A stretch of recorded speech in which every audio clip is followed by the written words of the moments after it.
தேசிய ஜனநாயக கூட்டணியுடைய பொதுக்கூட்டம் என்பது மதுராந்தகில் நடைபெற்றுக் கொண்டிருக்கிறது. இதில் பிரதமர் மோடி அவர்கள் பங்கேற்று பேசிக் கொண்டிருக்கிறார்.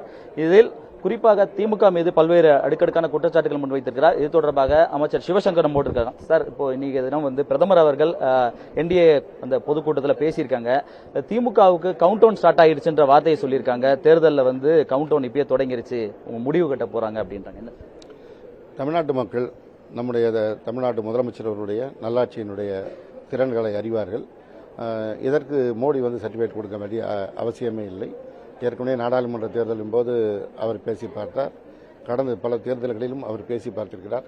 அவருக்கு என்ன விடையை தமிழ்நாட்டு மக்கள் கொடுத்தாரோ எப்பொழுதும் அதே விடையை கொடுப்பார்கள்.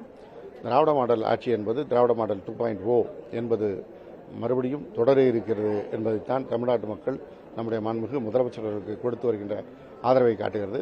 அந்த முடிவுகள் பிரதமர் மோடி அவர்களுக்கு உண்மையை உணர்த்தும். சார், திமுக ஆட்சியில் பல்வேறு ஊழல்கள் இருப்பதாகவும் அதே மாதிரி குடும்ப ஆட்சி என்ற ஒரு குற்றச்சாட்டையை முன்வச்சு இப்ப திரும்ப பேசியிருக்காங்க. அதுக்கு என்ன சொல்லுங்க? குடும்பம் இருக்கிறவர்களுக்கு குடும்பமாக கட்சியில் இருக்கத்தான் செய்வார்கள்.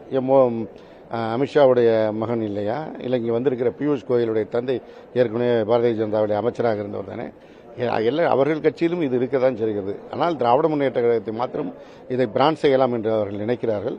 இதை போன்ற குற்றச்சாட்டுகளை கடந்த பல முறையாக பார்த்துதான் தமிழ்நாட்டு மக்கள் இன்றைக்கு மாண்புமிகு முதல்வர் அவர்களை முதல்வராக்கி இருக்கிறார்கள். அதே போன்ற எங்களுடைய துணை முதலமைச்சரையும் வெற்றி பெற செய்திருக்கிறார்கள். நாடாளுமன்ற தேர்தல்கள், சட்டமன்ற தேர்தல்கள் ஒவ்வொரு முறை வருகின்ற பொழுதும் இந்த குற்றச்சாட்டுகளை அவர் வைத்துக் கொண்டிருக்கிறார்கள். தமிழ்நாட்டு மக்கள் அதை நிராகரித்துக் கொண்டிருக்கிறார்கள். இப்பொழுதும் நிராகரிப்பார்கள். தமிழுக்கும் தமிழ் கலாச்சாரத்திற்கும் திமுக எதிரி என்ற ஒரு குற்றச்சாட்டு முன்வச்சு சென்னை மாகாணத்திற்கு தமிழ்நாடு என்று பெயர் சூட்டியதே எங்கள் திராவிட முன்னேற்ற கழகம் தான். பிதாமகன் அண்ணா அவர்கள் சூட்டினார்.